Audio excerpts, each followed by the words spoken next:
Josh, thank you so much for your time. I really appreciate you taking the time out of your day to kind of hop on here and talk a little bit of shop. For the listeners at home, will you tell us a little bit about your background, kind of your motivation, and where you are currently? Yeah, that's not a problem. Well, first and foremost, I should say thanks for asking me to come on. Just looking through your history of people you've spoken to, I feel kind of flattered, and even amongst some of the people you've talked to, because some of the people you've interviewed in the past are people that I've looked up to and still look up to and still try to steal from all the time. So I appreciate the fact that you're allowing me to come on your podcast. Most definitely. Yeah, a little bit about me. Born and raised in Iowa. Believe it or not, that hotbed of performance coaches of Iowa. And then let's see, played a little bit. Very average soccer player. Knew I wasn't going to be any type of professional, so I kind of focused more onto the coaching side at a young age. Began more, a little bit different track than a lot of people in this profession. Spent more of my time developing as a soccer coach from college through to my mid-20s, and then I started shifting more into the performance sports science side of things. Okay. Spent some time at Drake University, spent some time. First opportunity in the MLS was with the Portland Timbers. I did my internship there for one season, and then I progressed at Sporting Kansas City for a few seasons, and now I find myself at Minnesota United. So, just a slightly different track, more almost kind of backwards. A lot of guys in our profession start from the performance side of things and then educate themselves on the soccer side as they go. I did the soccer piece first and then kind of dove into the performance side. So that's a very short and simple way of kind of where I'm at today. Well, that's awesome to hear. Yeah, and that's that's kind of one of the interesting things that that I found is exactly that, right? People start in the opposite kind of realm and go, vice versa to what you did. Do you feel like that has benefited you largely in taking that route of going coaching and then performance? I think it worked for me. I think everybody has to find their own path and their own track and what's going to help them grow and learn and develop.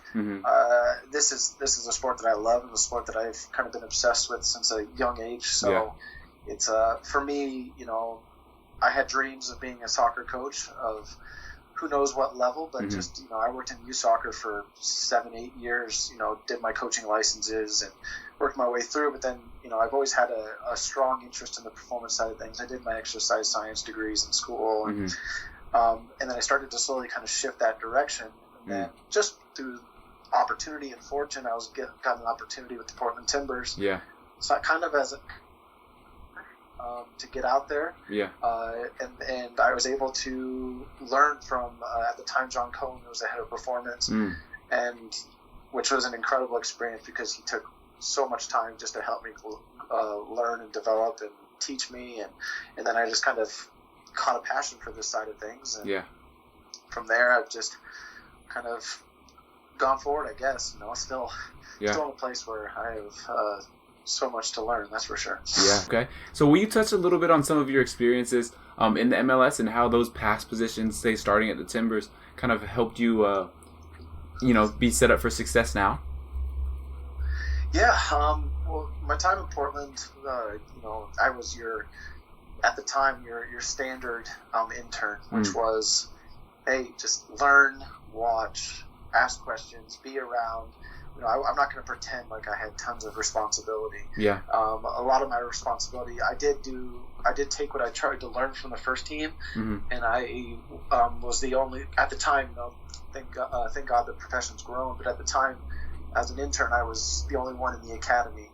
So I was trying to take what I learned from the first team and to put it into the academy. And looking back on it now, I probably did a lot of ridiculous things that didn't really make any sense or whatever, or I tried to superimpose first team things on kids that shouldn't have been done. And there's a lot of failing and a lot of trying things, and but then there's a lot of I think that experience hopefully grounded me in a way, because I had that year grind of putting a lot of hours in.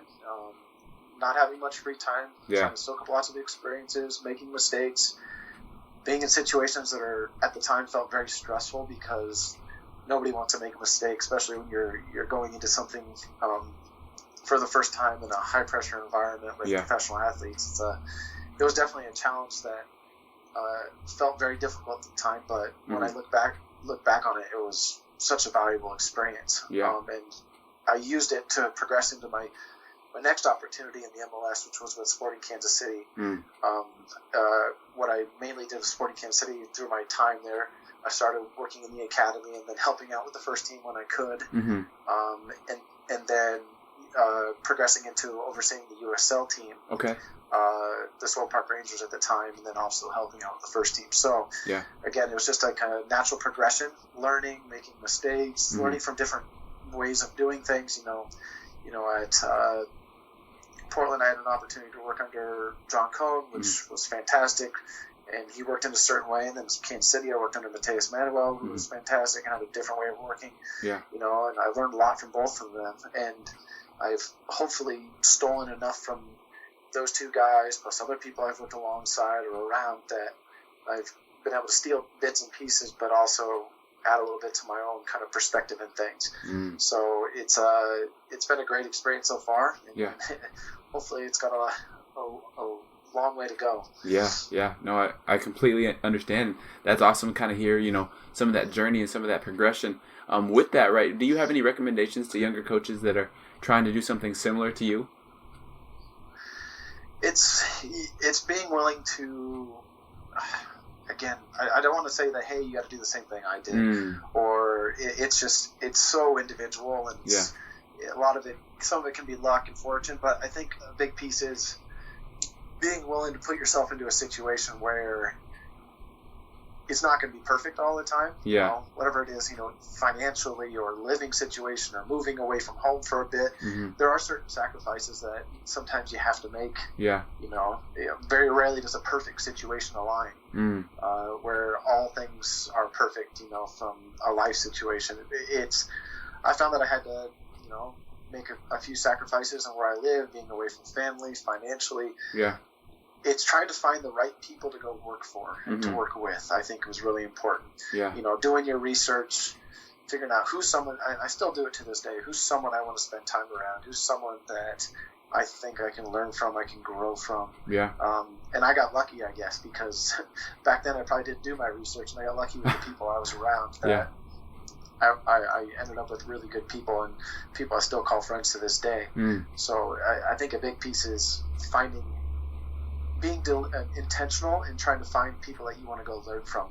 We look back on great coaches all over the world. You look back at their histories, and great coaches all over the world, you see when they were young, they purposely went to work for certain people.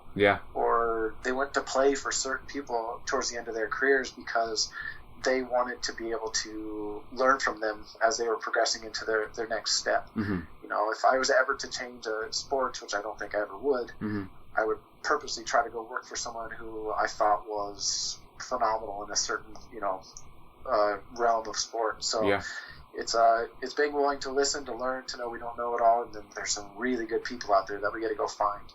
I love it. Okay. And then will you briefly kind of dive into what your staff structure kind of looks like at your current organization?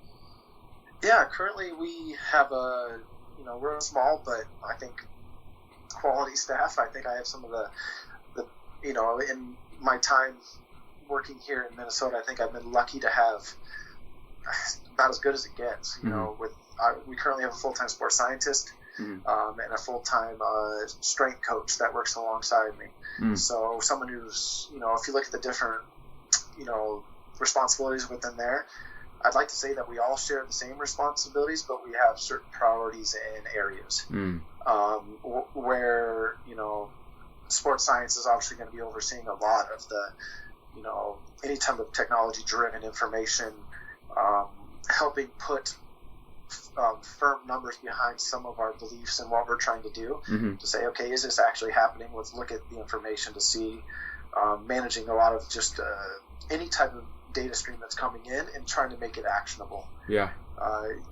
His name's Hodong Cho. He's been with me for a couple of years, and he's done an incredible job of taking information, using it and saying, okay, and then we're actually trying to figure out what are we doing with this. And there's sometimes we get information and there's nothing we can do with it. Yeah. But then there's times we get it when it's actionable, and then we have to continue to put that into our system.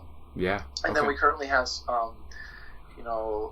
a strength and conditioning coach who focuses mainly on the gym aspect of it, the pre-training, the post-training, organizing, prescribing, individualizing some of our gym work for our players. And we found that to be very beneficial, just to have someone who has a heavy focus on that. But again, amongst the three of us, I'd like to say that we all prioritize in certain areas, but we're also there when we're available, and when our main priorities don't dictate, we're able to assist and help each other across kind of our responsibilities. And I think that team aspect that we have is tremendous, because, we all have a good background in most of what we do. So we need to be able to listen to each other and take ideas from each other, even though that might not be necessarily our main priority.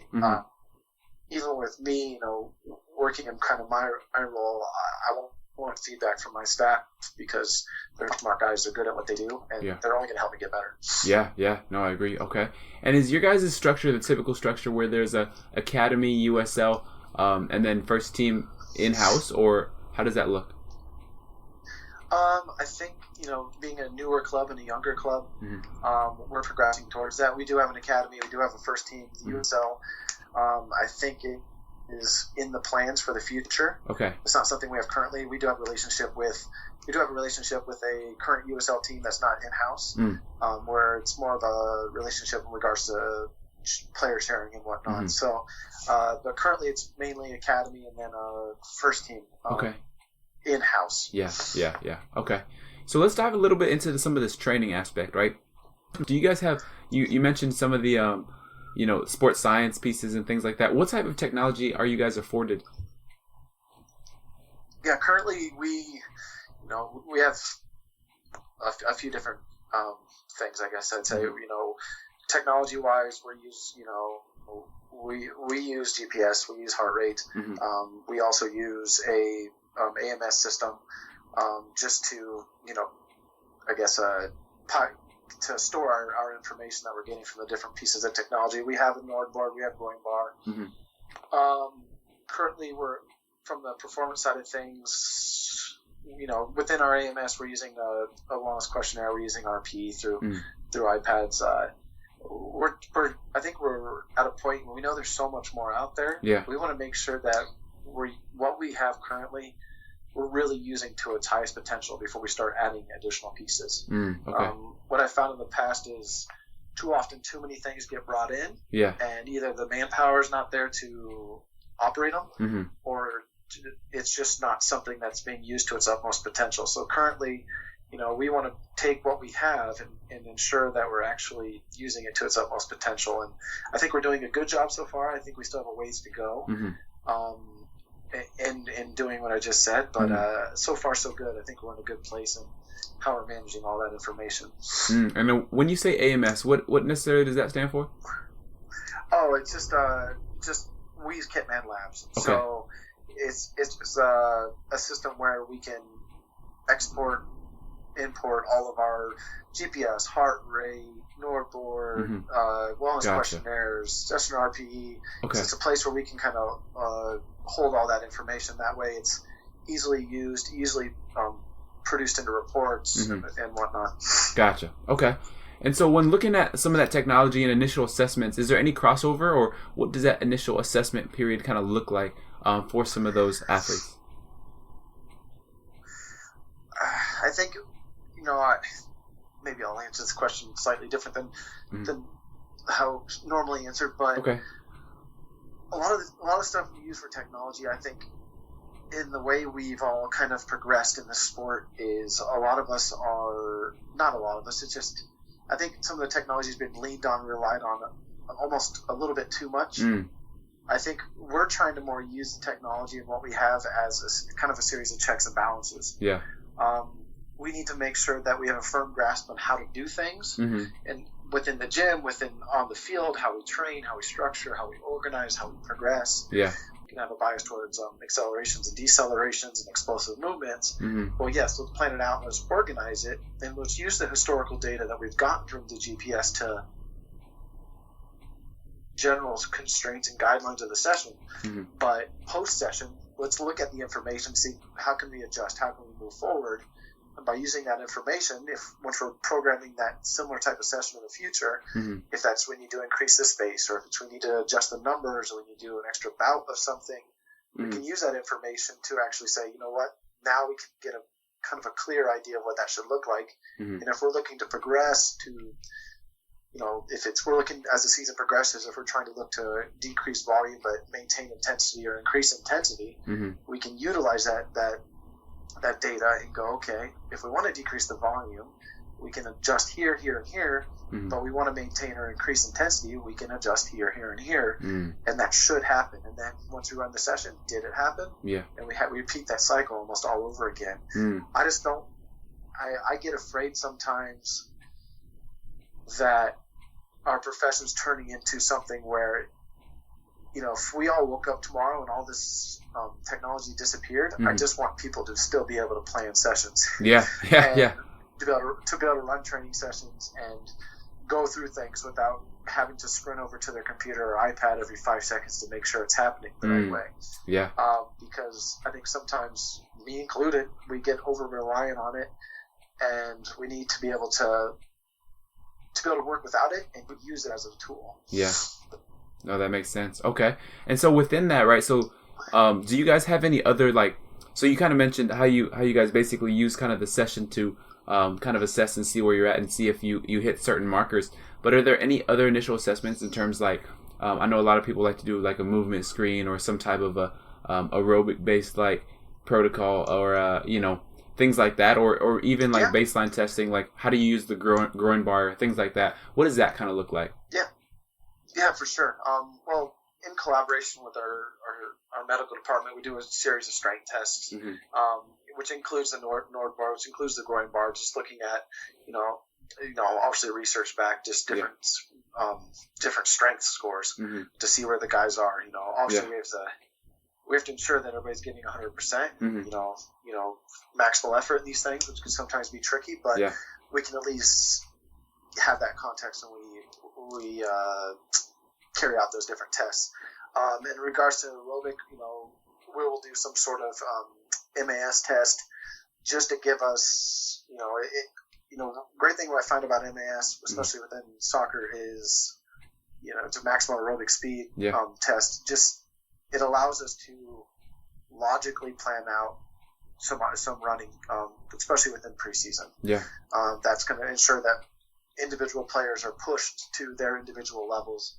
That way, it's difficult with a large group of athletes to, whenever you're asked to do any type of, running with players, it's difficult because they're all different athletes. Even if they're all 100% incredibly fit, they're all capable of different things. Yeah. So the more individualized we can make it, the better, just to make sure they're all being pushed at their limits. So that allows us to be able to, set the guys up in groups of, smaller groups to say, hey, you guys this is what you're doing. You guys, this is what you're doing. This guy, this is what you're doing. Mm-hmm. And, building that trust with them to go, the distances are slightly different. You still got to complete it within a certain amount of times. Yeah. Based on the intervals that we'll do. But just know that this is trying to develop you for who you are and what you're going to be doing in the game. If we don't relate things to the game, then there's no point in doing it. Yeah. Because the guys need to understand that this is, what they're like, well, why am I running farther than that guy? Mm-hmm.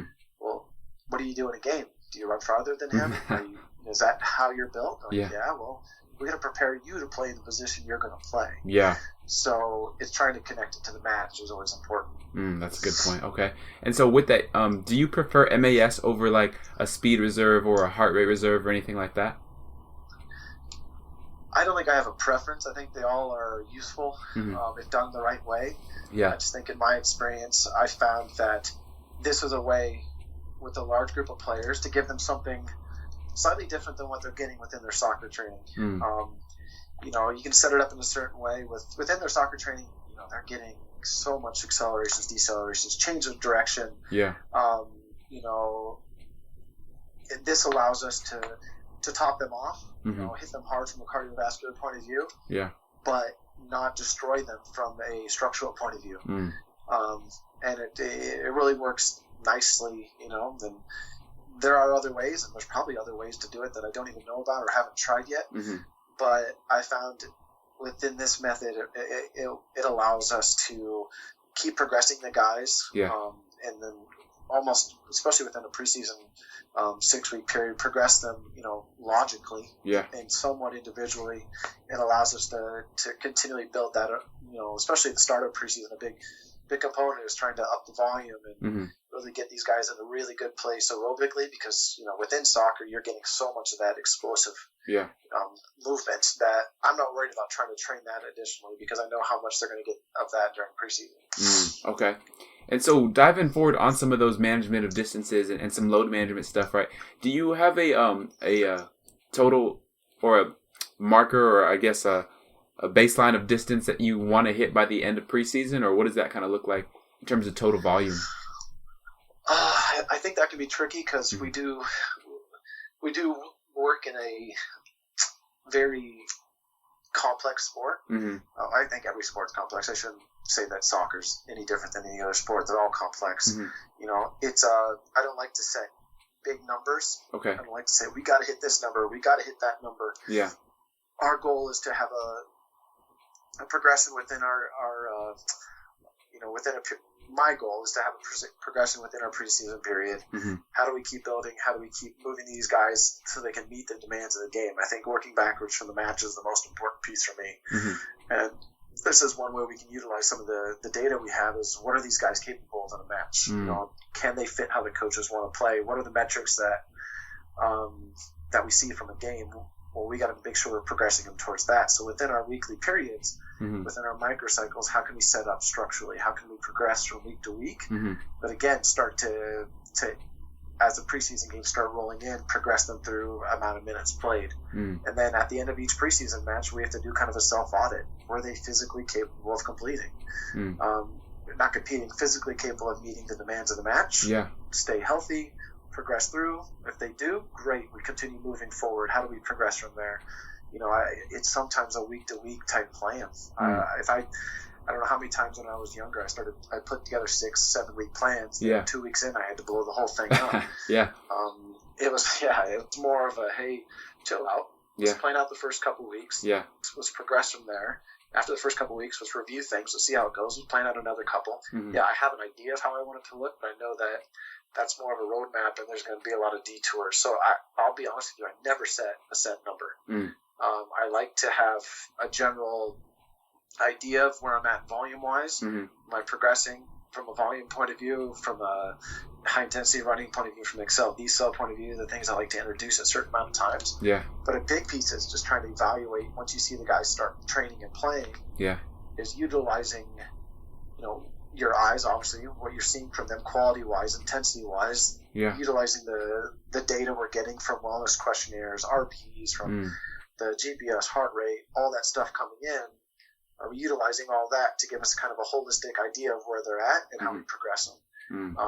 And then, working each week knowing, okay, this is where they're at, this is where we want to be, how we get them a little bit closer there, because it's a 10-month season and we have to peak every weekend. It's not about a linear progression where we have to peak at a certain time. We've got to find ways to get them in a place where they're able to compete and play all the time. And that can be tricky. That's why I believe more in a shorter term detailed plan than putting together a massive schedule with set goals and whatnot.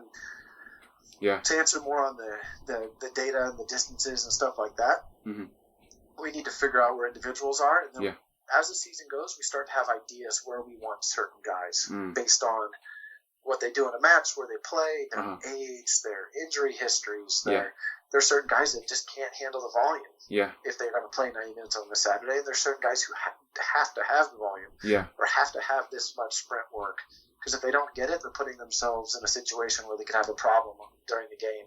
It's really learning your players, what they're capable of, and how you spin all those plates at the same time.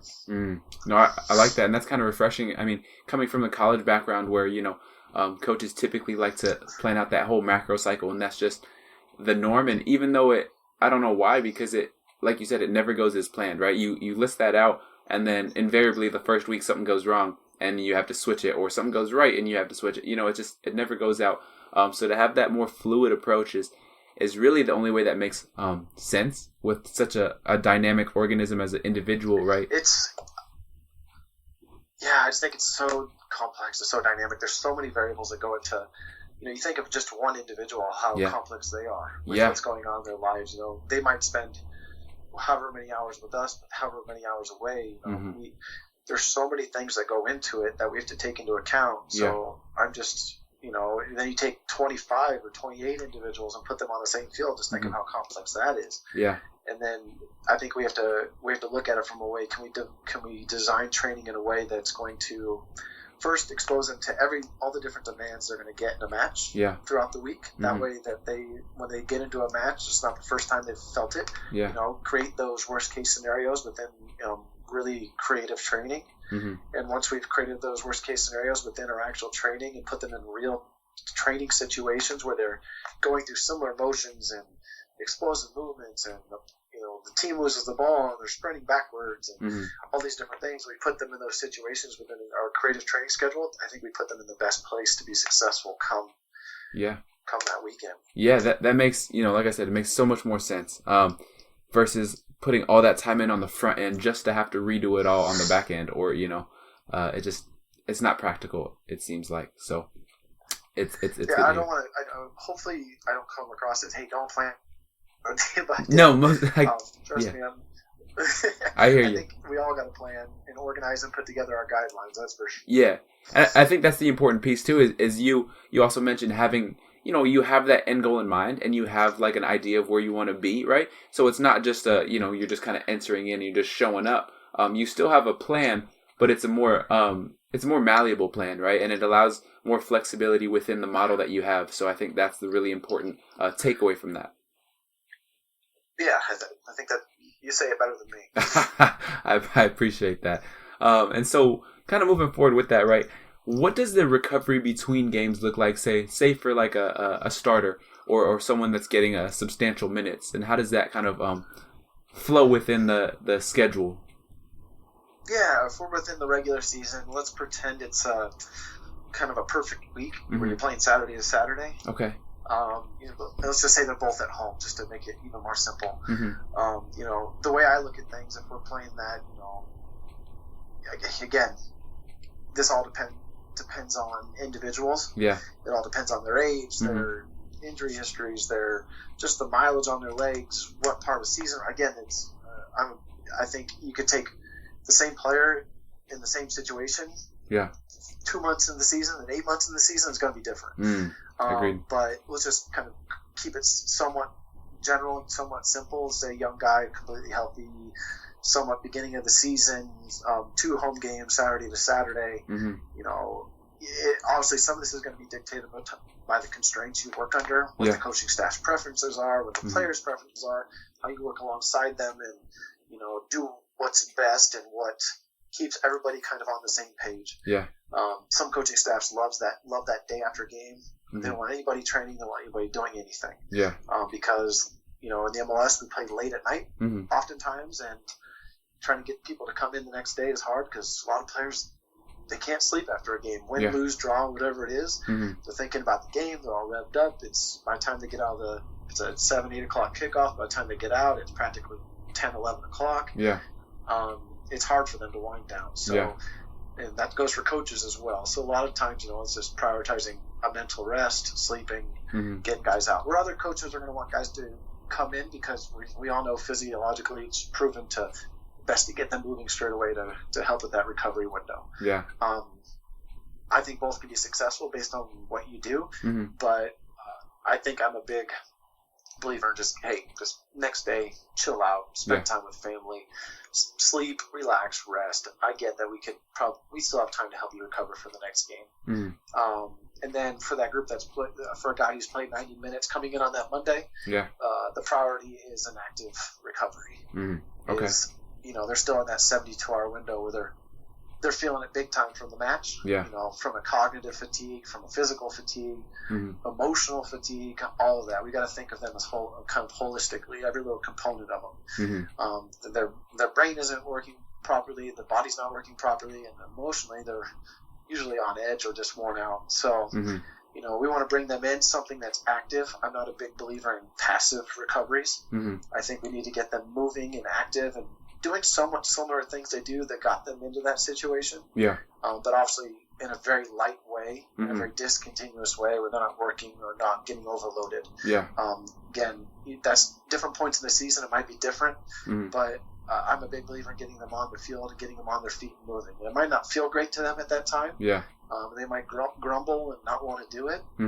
But I think in the long run, it does help to get them active. And then after that, obviously they can do some passive recovery type things if it's using different modalities or massage or tubs or whatever and whatnot. So if I'm going to bring guys out on the field that have played, it's going to be a nice extensive long warm up, get them moving, get them active, take them through full ranges of motions. I'd get them a light touch on the ball just to get them going again, because the ball makes soccer players happy. Yeah, naturally. It's just how it is. Yeah. And then just get them going and then start progressing into, I always like to finish with a little bit of just easy build up stuff just to get them back into a normal gait now that they're nice and warm. Not overloading them, not trying to hit any type of heart rate numbers. On that day I really don't care about any of the data. I just try to get them active. And then if they want to do something that they enjoy at the end just for fun, just to kind of pick their spirits up, if they're playing a little bit of tennis or soccer tennis or coming inside hitting, we usually give them options in regards to some of the passive modalities, because we know that if they pick something that feels good to them, chances are it's going to help them. We know that sleep and eating, nutrition and hydration are 90% of the battle. So if we do a good job there, and then that other 10, 20%, whatever it might be, they always ask me, should I get in the cold tub? I should do that, or should I get a massage? I'm like, what feels good to you? That's the quickest way to find out kind of what kind of nervous system they have and what they need. Is if a guy wants to get a massage, that's probably what he needs, because it feels good and it makes him feel better and he's happy.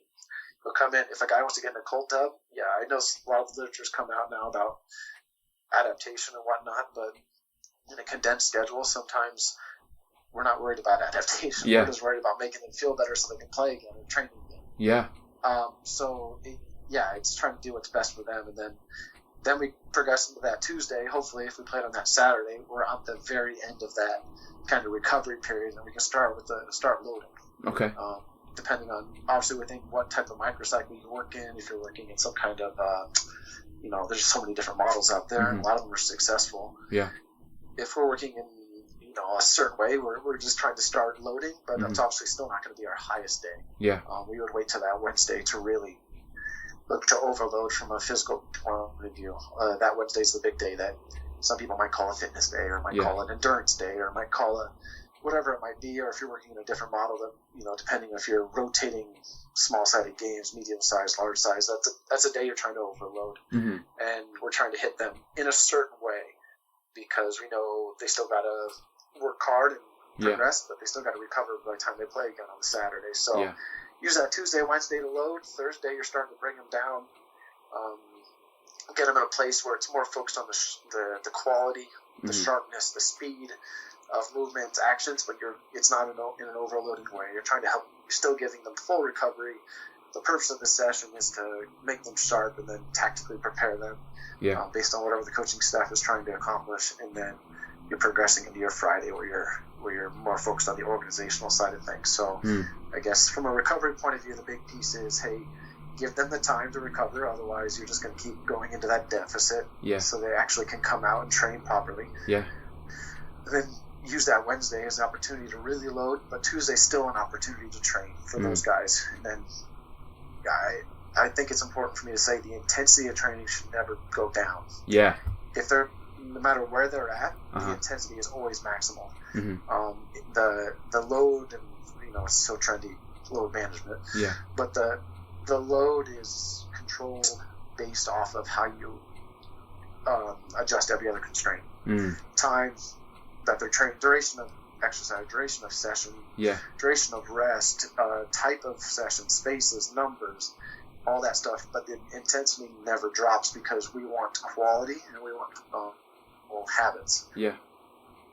No, I agree. Saying, just go half speed or this, that, or the next thing. Mm-hmm. Yeah, the training habits, those become playing habits, and we don't want poor playing habits. I don't think anybody would want that. So it's always maximal intensity. I don't care what it is. If it's an active recovery day and you're doing a technical thing, it should be of maximal effort. Yeah. And that doesn't mean max speed. That just means maximum focus, concentration, all that.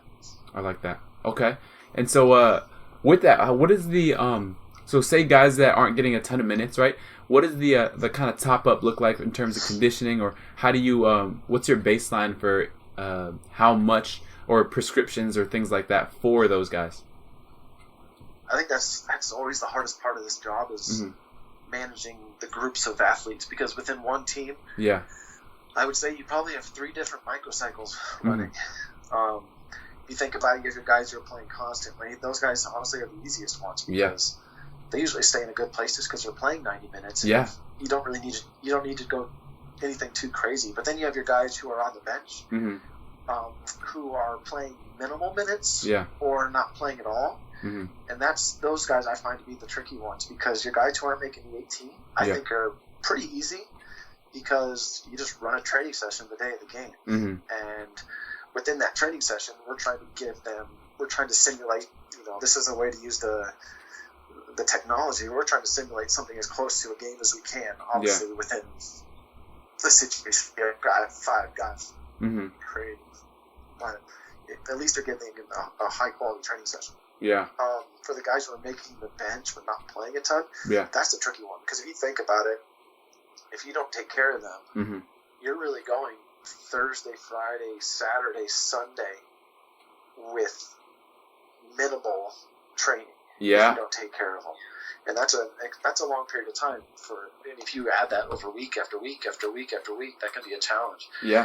So it's trying to be kind of progressive. Not progressive is the wrong word, but getting in front of things. And getting organized and planned. You don't know who's going to play. It's just how it is. The games dictate that. The score, what's happening, injury, that all dictates it. So you got to be careful beforehand.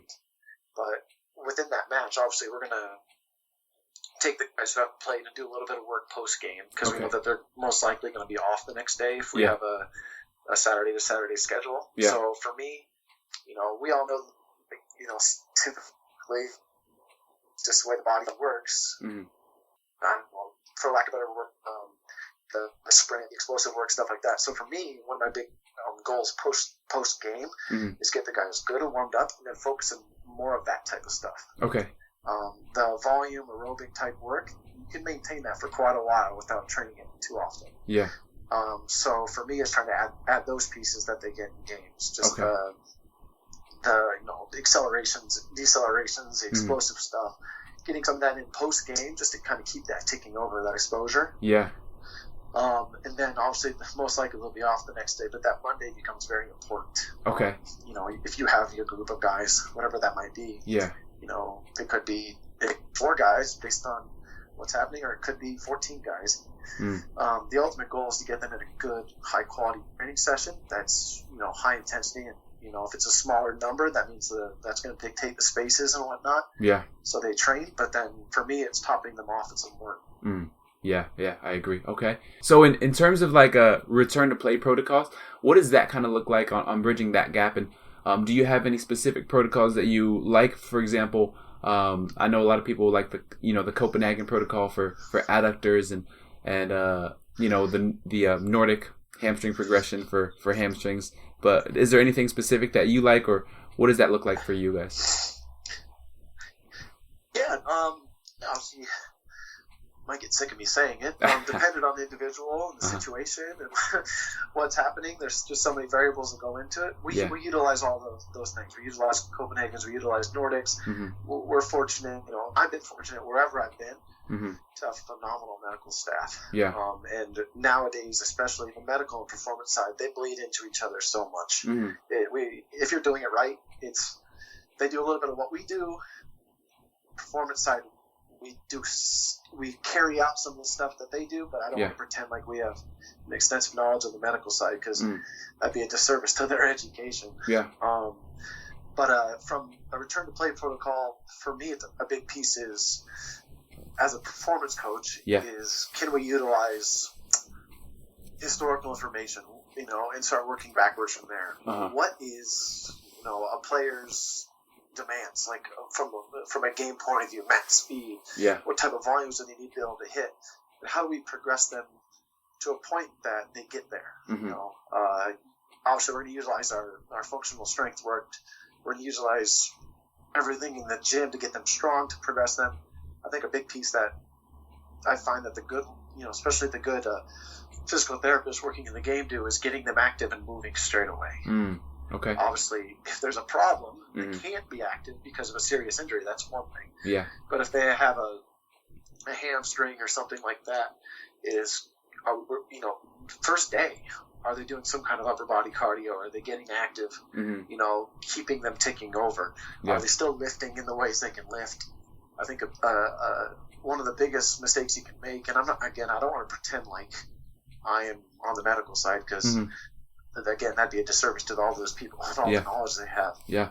But I think one of the biggest mistakes you can make when someone gets hurt, when they're still capable of doing something, is just doing nothing. Or passive treatments constantly. Our goal should always be, can we get them moving?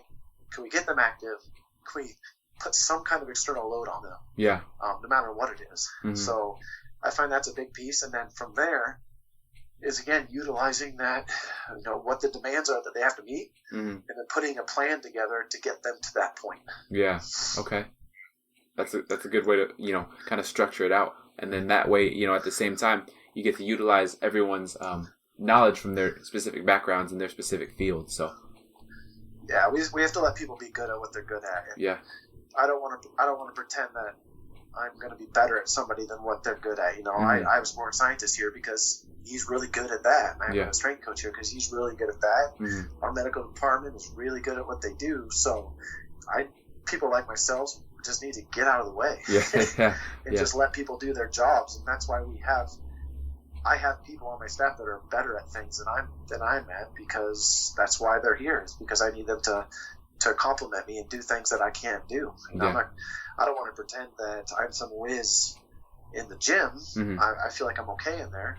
But I've hired somebody because I feel like he is better at me in the gym. And he's going to make the team better. Yeah. I like that. Okay.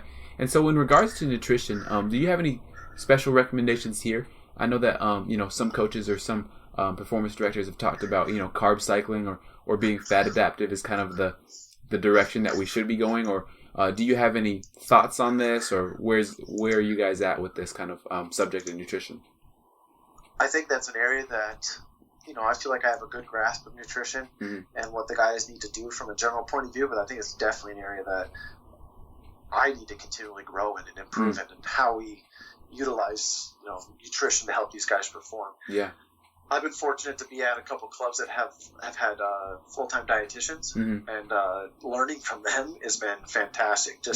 Because there's so much research behind so many different things, and there's so many trends out there, and honestly, I don't, trying to juggle what I'm juggling, I don't know if I have time to read and to dive into all that stuff.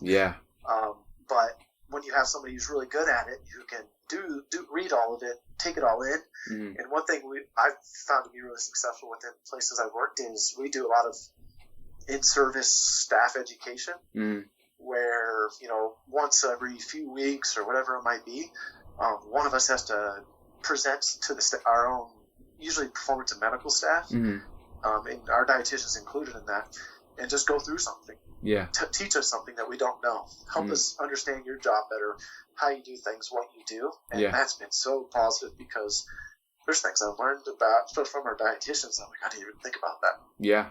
Last year our dietitian gave us a little presentation about the benefits of gelatin, and especially, return to play and rehab and injury recovery. And before I know it, I go into the cafeteria and there's little Jell-O squares in the salad bar. And I'm like, well, I don't need these, but these taste great, so I'm going to have them. But our players love them because, they're Jell-O, they're sweet, they're whatnot. But it's something that's research backed and it's going to help them. Yeah. And there you go, something new I learned. Some low hanging fruit. Again, I'm not an expert in nutrition, dietary habits for athletes. I feel like I have a good idea of what they need and what they need to do. But again, like I said before, I just got to get out of the way and let the expert do their job. Yeah. But also be there to challenge them in certain situations, just to make sure that we're all trying to help each other grow. Yeah, I love it. Okay, and so moving forward a little bit into some professional development. We touched on earlier at the beginning of the talk that some of your coaching education. Do you recommend that performance, say, strength and conditioning coaches looking to move up? Do you recommend them getting a coaching license, or what are your thoughts on that? Within the soccer realm, I think it's beneficial. I know other sports are different, how they approach and do things. Yeah. I found that in soccer, and I think other American sports are moving this direction. Soccer, you're so intertwined within the actual training sessions. Yeah. Our job is. Where other sports, sometimes you're kind of separate, where you're taking care of your gym work, you're taking care of some of the conditioning aspects, but you don't really have much say within training. Yeah. I think soccer is something, and to truly understand, kind of, I'm not saying we all need to be kind of focused on being experts in our main area, but I think we need to be generalists in most areas. Yeah. Have an understanding of other areas without trying to learn everything. Yeah. And for me, it's really been beneficial because, I've done through my B license. Currently, obviously, I'd like to go through my A license and whatnot, but it's helped me understand where the coaches are coming from a session planning point of view. Yeah. From what they're trying to accomplish. If a coach does something, I can get it. I'm not trying to say trust me, the coaches are coaches for a reason. They're the ones that know their stuff, and they're the experts on what they're doing. Yeah.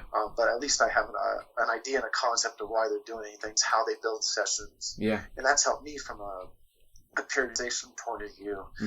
Yeah. But I think the courses are beneficial because it allows us to see things through their eyes. Yeah. And it is challenging though, because sometimes they're not deep and they take a lot of time. And, it can be a challenge within our individual schedules. I agree. Okay. No, that's insightful. So thank you for that. And then kind of moving toward the end here, what are some resources that have had a big impact on you? Let's see. Resources. I think we should all read. Read as much as we can about different things. I'm going to try to give someone credit. I hope he was the one who actually said it. I remember this was years ago. Gosh, probably when I was just starting out, like 10, 15 years ago. I remember Dave Tenney saying something where he said, don't always read what you believe. I think some of us get caught in that trap where we look for podcasts, books, whatever it might be, to fit our own belief systems. That's it. We want something that's going to support what we think. All the time. Because that validates us. I think that's human nature. I think that's, hey, did you read that book? It says that what I think is right. We should try to find resources out there that, go against what we think sometimes. Try to learn about it. Try to understand it. And then once you've done your due diligence and you've read and you've learned, what do you think about that? Does it adjust how you think? Does it adjust your approach and how you work? I think that's important. And I've tried to really be deliberate about trying to find things that don't necessarily always back the way I like to do things. The biggest resource for me is humans, is people. I think there's all these great books out there. I'm happy to name a few if you want. Yeah, but I think that'd be great. From a book point of view, I think, I think Game Changer by Fergus Connolly is amazing. I know you've interviewed him and he's done your podcast. I think the way he's taken that approach, kind of that tactical periodization approach, and made it more tangible for different sports and I love the vocabulary he uses, because some of the Portuguese translation can be a bit confusing. I think that's just a tremendous resource for anybody. The way he's put that together, it's insightful. Yeah. It's something that I go back to quite often. Soccer specifically, there's a book called Complex Football out there. Okay. That kind of goes through that Spanish and then that Portuguese model. I think has been really beneficial. That it's hard to read because it's translated, but I've gone through it a couple times just to try to get something out of it. Yeah. Outside of this realm, speaking about being a generalist, I looked at the book Range just came out. That was really good. Okay. There's just so many different things out there. Yeah. But honestly, what I found is people. Trying to search out and find people. Okay. And then kind of be vulnerable in a way to say, hey, this is what I'm trying to do. What do you think? Yeah. And be prepared to get some feedback that you don't like. Yeah. I take what I'm doing right now and I run some of my plans past people I respect. And trust me, they respond with stuff where at first I'm like, but, wait. Yeah. And I get all defensive. Yeah. Then after about 5-10 minutes, I just go, okay, there's a reason why this person has done what they've done. They have the experience. They work this place, they're a good person. Yeah. Chill out. You don't have it all figured out. Yeah. Listen to them. Take some of their feedback and see what they have, and ask people questions that have been through things because their experiences are so valuable. And just be willing to be told that you're wrong or that there's a different way to look at things is, I think, big. And there's so many really, really good people that you'd be shocked. Yeah. That will, that will take the time to talk to you. And that's what's been the most mind blowing for me is that everyone's kind of, the good people are really willing to share, and develop you, out of the goodness of themselves. Like it's just really refreshing and it's really motivating, honestly. So that's been huge. Well, we've all been there, Yeah. We've all been at this. We've all been desperate for knowledge and experience, and we all want to grow and get better. And we're sitting there looking around and we're going, "Am I good at what I do? Do I know what I'm doing? Yeah. Or am I just full of it?" And when you reach out to those people, they, I'm still young in my profession, but when people reach out to me, I always think back when I started and I go, "You need to do what you can to try to help this person." Yeah. Even if that means me directing them to a different person that has better answers, because we're all there at some point. Yeah, I love it. Okay. And then moving into this last segment here, if you have any, what are some quotes that you live by? Actually, when you sent me on full transparency, when you sent me the discussion points, that was like the hardest question. Because I don't think I'm a big quotes guy. Okay. There's those ones that pop into your head.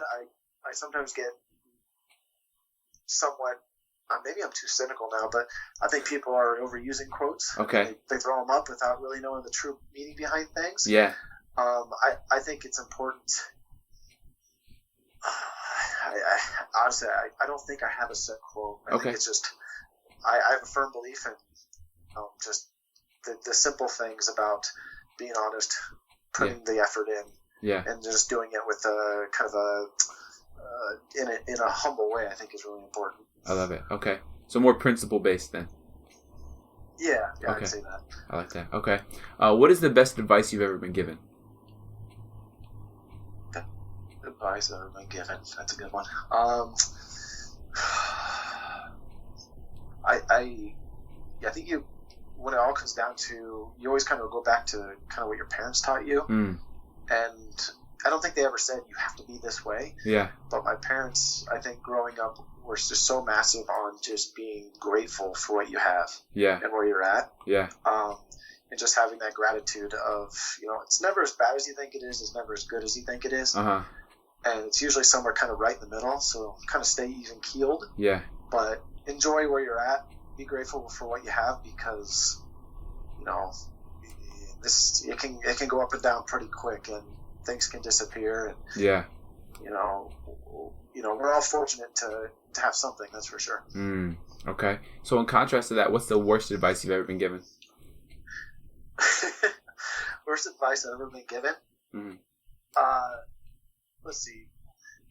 I think back in the day, I had a supervisor, before I got into the performance side of things, that always told me I should never trust players. That they're always trying to get something out of me. I don't think that's true. Yeah. I think that if you build that relationship, you can have that trust. Yeah. Yeah, I agree. Okay. last kind of question here. What are some projects that you're currently working on, and how can people kind of reach out to you and follow your journey? Projects wise, I think I'm a project. I'm trying to figure out how I get better every day, how I keep learning and understanding, and nobody has this job 100% figured out, so I think we're all trying to figure it out. So project wise, it might just be me. Okay. To get a hold of me, I'm not massive on social media, so and I have like Instagram. That's kind of a family thing, and I don't think people want to be looking at pictures of my daughter.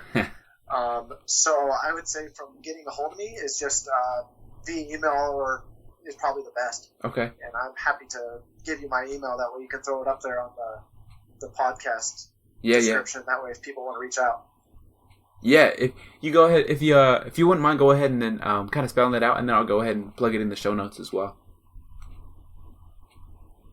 Yeah, it's McAllisterJosh7@gmail.com. So it's McAllisterJosh 7, the number, at gmail.com. McAllisterJosh7@gmail.com. And I can't say that I'm always the fastest to respond to lots of questions. Mm-hmm. So I would say a bit of advice when people are reaching out to people: don't send like 7-8 paragraph emails because lives are crazy and busy, and when we get away from work, a lot of times we just want to spend it with our families. Yeah. So keep this question short, simple. You're always going to get a quicker response that way. I always try to respond. Yeah. But when it's a little bit more short or simple, whatever I just said, it's always a little easier to get back, and then it's always good just to set up a phone call because that's always easier. Most definitely. I 100% agree. So, awesome. Well, Coach, thank you so much for your time. This has been great. I know a lot of people are going to find some value of it. I certainly did. And, I wish you the best, and I look forward to connecting again soon in the future. No, I appreciate it. Thanks again. It's been an honor to be on here. Just one of many, so thank you. You're very welcome.